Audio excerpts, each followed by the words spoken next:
Aliás, esse é um aspecto que às vezes se questiona. Quer dizer, se eu publicar, e eu lembro disso, eu publiquei um trabalho na revista Ambiente Construído, é um LEA2 nas engenharias, 2A1 nas químicas. A minha área de conhecimento, o meu programa é saúde coletiva, saúde pública. Nessa área era C, né, como revista.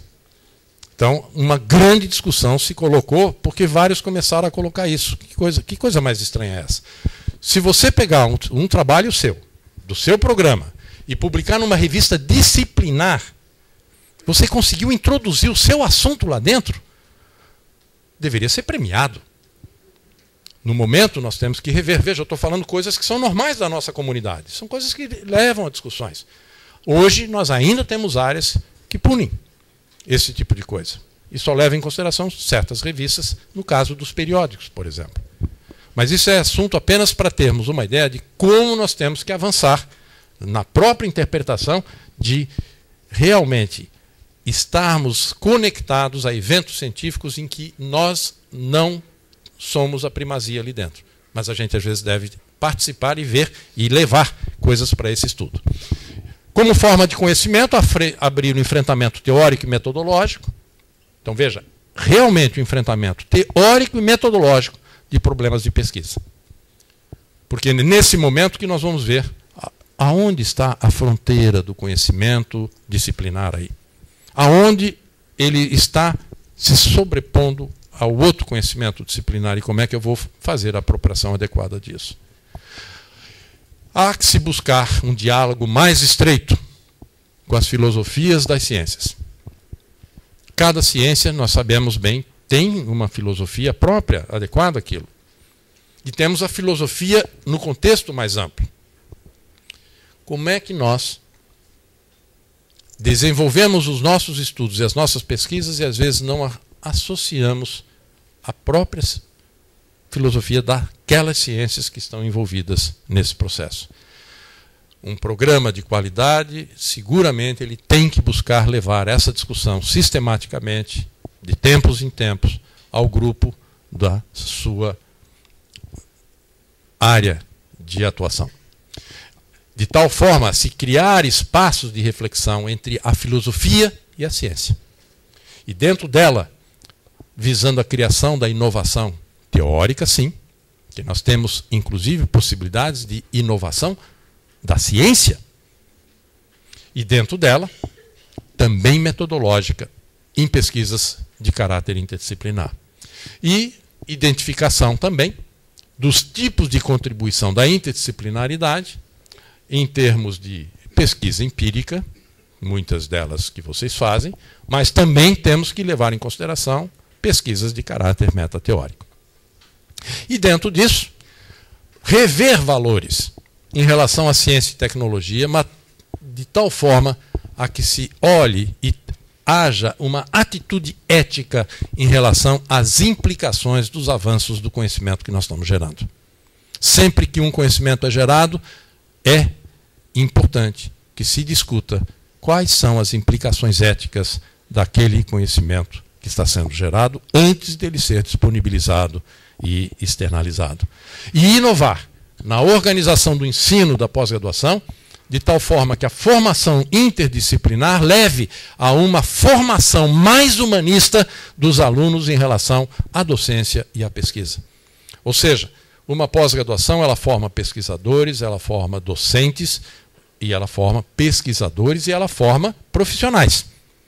Quem vai para a ciência e tecnologia, ou vai para a pesquisa, ou vai para a docência. Ou faz os dois, principalmente na docência.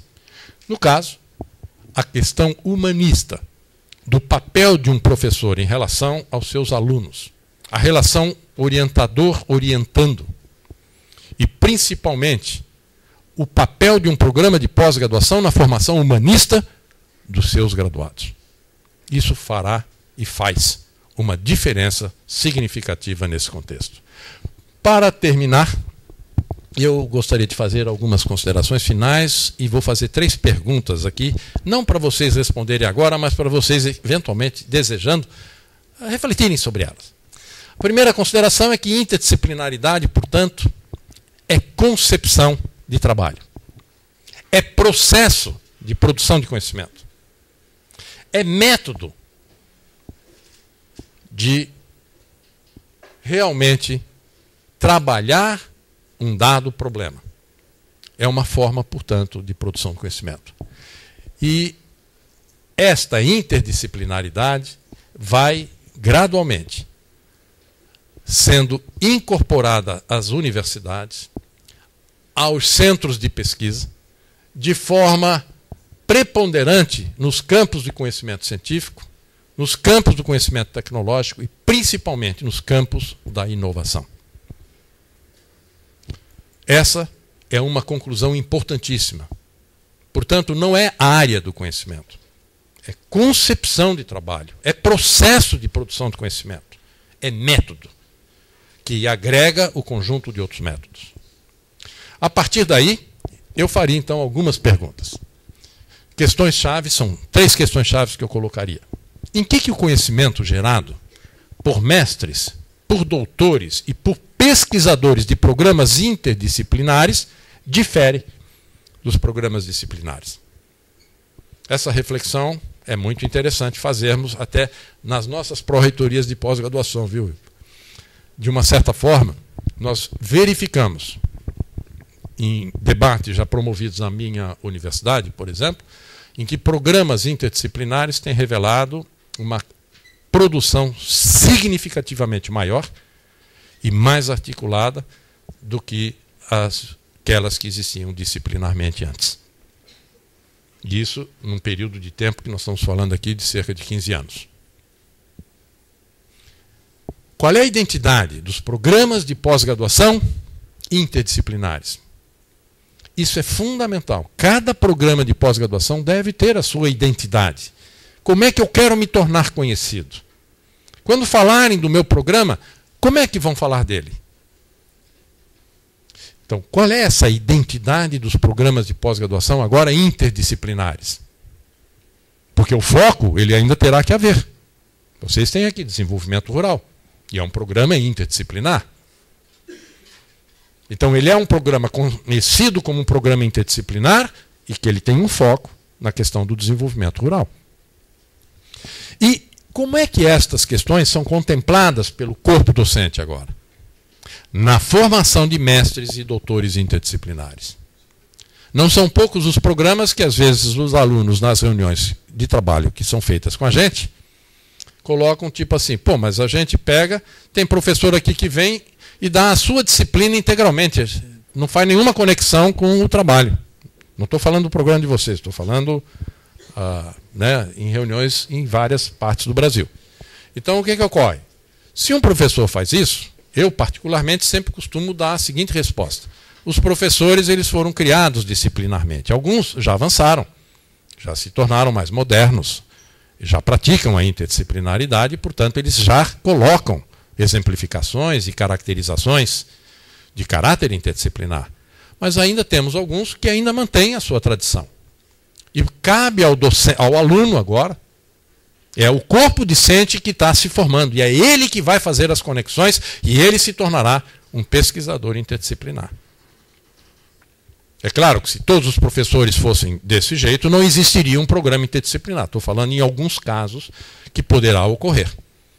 E é claro que a discussão e a reflexão, os debates havendo entre os docentes, e depois entre docentes e alunos, isso ajuda na formação docente de cada um de nós.